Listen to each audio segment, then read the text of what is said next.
ئەمەی جەنابەت لە هەردوو لاتە کۆڵۆن چۆتە پشت گورچیلەکان.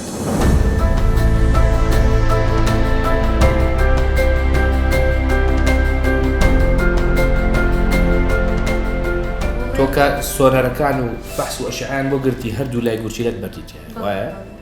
بۆچی نەشتەرگەریت نەکرد؟ تا ئێستا نەتکردووە.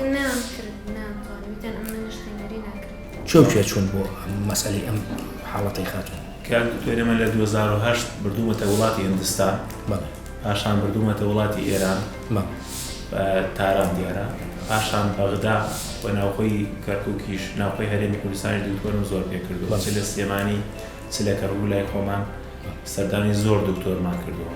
وڵامی تا ئێستا و بردوومەتە کەربەلاش بە هەردوو لای گورچیلەکەت بەردەکان زۆر گەورن، نەوعی بەردەکە ئاڵۆزە. ئێمە لە ئێستاە چ طریقەیەک چ ڕێگەیەک بەکارهێنین، ڕێگەی نازووری نەرممان هەیە لەگەڵ کونکردنی کەلەکە. نازووری نەرم بۆ ئەو حاڵەتانەیە کە بەردەکە زۆر گەورە نییە، ئەمەی ئەم زۆر گەورەیە بە نازووری نەرم پێوان وانە بە جەلسەیەتەوە بێت. کێشەیەکی تر وەکو لە ئەشیعەکە ئەیبینین، ئێمە طریقەیەکی ترمان هەیە، ڕێگەیەکی ترمان هەیە کونکردنی کەلەکە لە کەلەکەوە لە پێستەکەەوە کونێکی تێکین و چەندە بتوانین بەردەکان پاکەکەین.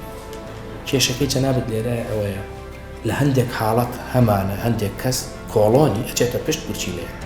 ئەمەی جەنابەت لە هەردوو لاتە کۆڵۆن چۆتە پشت گورچیلەکانتەوە.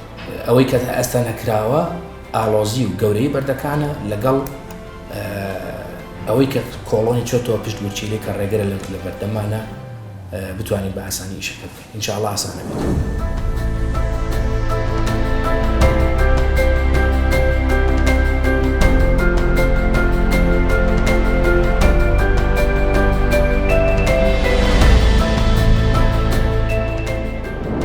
ئەم کچە زۆرێک لە سنتەرەکانی ناوەوە و دەرەوەی وڵاتی کردو بۆ چارەسەر بەداخەوە تا ئێستا نەتوانراوە چارەسەری بۆ بکرێت، نەشتەرگەری بۆ بکرێت.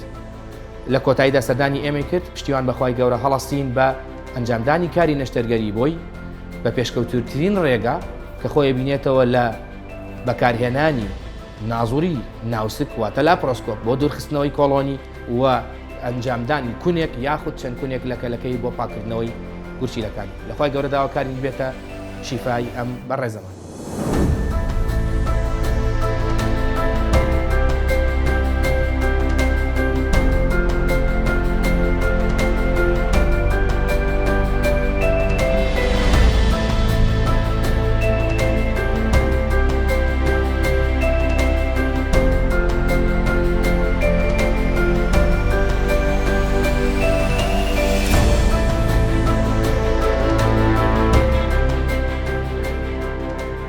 السلام عليكم.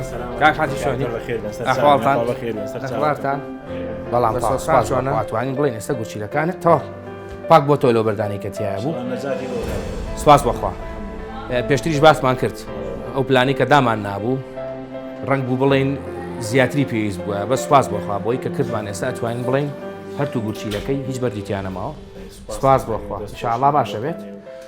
تۆزێکی تر نەخۆشخانە جێهێڵێ ئینشاءڵڵا. بۆ گوتمان یەک قەستەڕەی داخلی هەیە، قەستەڕێک هەیە لە بۆری حالبی گورچیلەی چەپی، پاشی 2 هەفتە ئەویشی بۆ لابێن و ئیتر خواحافیز. باشە بەسۆسخان ئینشاءڵڵا سەلامەتە بی، بەس وای پێویستەکە ئاگاداری خۆت بیت.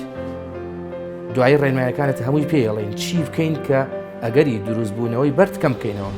باشە چاوەکەم زۆر زۆر باشە. سەلامەتی ئینشاءڵڵا. کاکە حاجی ئینشاءڵڵا سەلامەتە بێت. ڕاستی جوری جەنابتان سەرسەر و سەرچاوان ئینشاءڵڵا سەلامەتە بێت. 2 هەفتەی تری بینینەوە ئینشاءڵڵا خواحافیزی بێت. باشە جانە.